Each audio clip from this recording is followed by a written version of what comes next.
extraordinary legislation to introduce fiscal incentives for oil and gas projects, reduce contracting costs and timelines, and promote cost efficiency in local content requirement.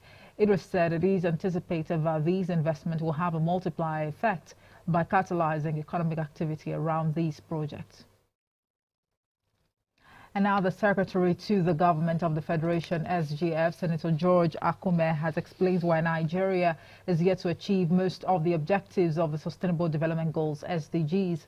He gave the explanation in Abuja at the high-level national dialogue on the implementation of the SDGs in Nigeria, organized by the African Center for Leadership, Strategy and Development in partnership with the Office of the Senior Special Assistant to the President on SDGs and other matters.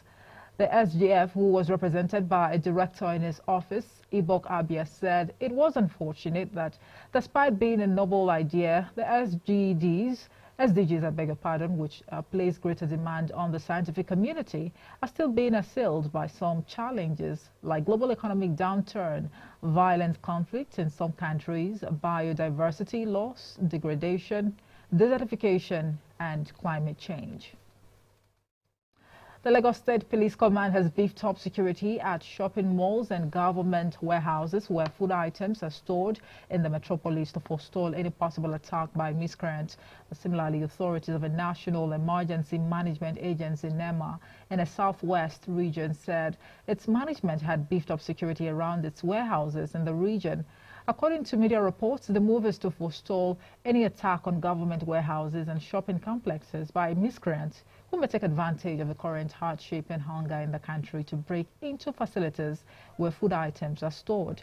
It would be recorded that a warehouse belonging to the Agriculture and Rural Development Secretariat in the Federal Capital Territory was broken into by hoodlums, and a truck loaded with food items was looted by some residents of Dede in Buari Area Council of the FCT.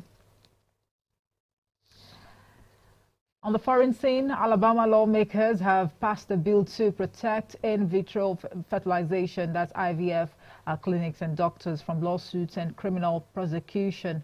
The state Supreme Court last month ruled that frozen embryos had the same rights as children and people could be held liable for destroying them. At least 3 IVF clinics paused treatments after the ruling, causing political fallout for Republicans. The new law will allow the clinics to resume services. The Alabama bill had overwhelming bipartisan support on Wednesday. In sport, Francis Ngannou's coach is confident that he can shock the world again by knocking out Anthony Joshua. The former UFC star faces Joshua in Riyadh, Saudi Arabia tomorrow, having nearly pulled off an upset victory in his last fight against unbeaten world heavyweight champion Tyson Fury back in October. Ngannou knocked the Gypsy King down to the canvas during the bout, which he lost via controversial split decision outcome. Well, his coach, Dewey Cooper, is predicting a knockout win for Ngannou and questioned whether Joshua can get back to his feet like the Gypsy King did.